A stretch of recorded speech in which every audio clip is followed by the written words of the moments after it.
The other day, someone asked me how I get through the tough days in science. Those days when nothing, and I mean nothing, seems to go right, and you start to doubt everything. So I thought I'd make a post on it, because it's normal, super duper normal. That might sound discouraging or jaded, but knowing that and keeping it in mind is actually really liberating, because it means that everyone around you understands and can commiserate. It means that if you make mistakes, they'll hopefully be understanding, because they've made and still make mistakes too. It means that your boss, your PI, hopefully will be understanding too, and so you don't need to be as weighed down by the feeling that you're letting people down. Those feelings might never go away, and I still fear constantly that I'm letting my lab down. But if you let them paralyze you, you won't be able to function. So how do you function through the rough times? Because there will be rough times. Even as someone who loves science as much as I do, there definitely will be days, even weeks, when you feel hopeless and want to quit. But there are many more days and weeks when you can't even imagine leaving. Grad school in science is definitely an emotional roller coaster, yet it isn't easy, and I'm not saying it's worth it for everyone, but it can be super rewarding. So today I thought I'd give you some thoughts and advice about my personal perspective and how I've coped. Note that this advice might not be completely generalizable, and some people might be in unhealthy lab environments that definitely aren't worth being resilient in and ignoring the problems. So I'm not getting into that today, but know that I'm fortunate and privileged to be in a supportive lab, and that's the perspective I'm writing from, because it's my personal perspective and my personal experience.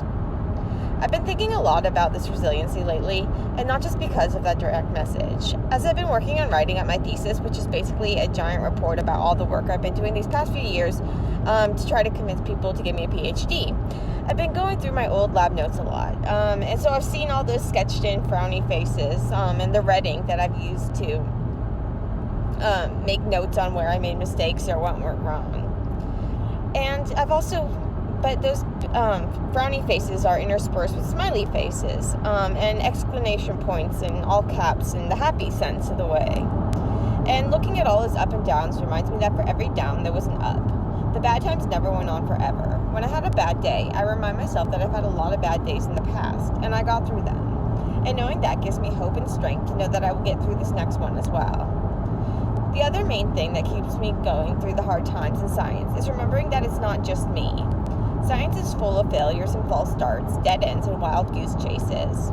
But the only way to never fail is to never experiment. And the great thing about experimenting is that even when even the failures can be informative. If something didn't work, you can often learn a lot about it by trying to figure out why it didn't work. And I put didn't work in parentheses because sometimes things truly don't work. Like when your protein crashes out, which basically means that it clumps up and comes out of solution or undissolves, which you call precipitation. But sometimes things just don't work out the way you thought it would. Like if you thought a mutation would cause a protein to become less active, but it becomes more active, at least at what you're testing. Or if you thought a drug would do one thing, and it really doesn't do that thing. Such negative results are really, really common in science, but they're also super underreported because they don't make as compelling a story. But they might tell you something interesting about why your theory was wrong. So sharing these results is really important, even if it's just to your lab mates.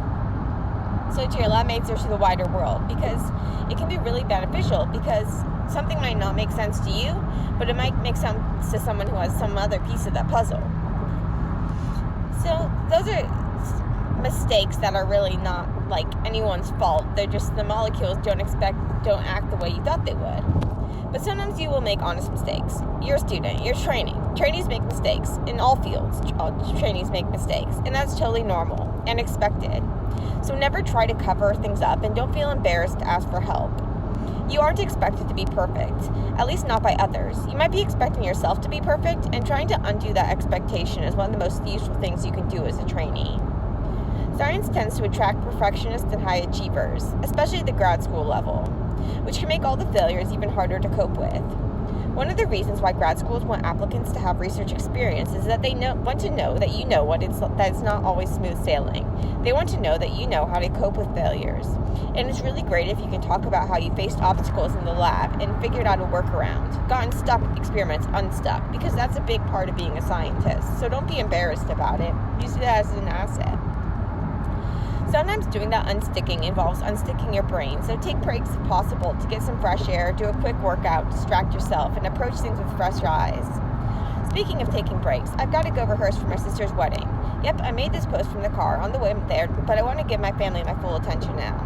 But remember, experimental failures are not personal failures, and they don't reflect on your worth as a scientist, and certainly they don't reflect on your worth as a person. So happy learning, everyone, and I know that you'll get through those bad times too.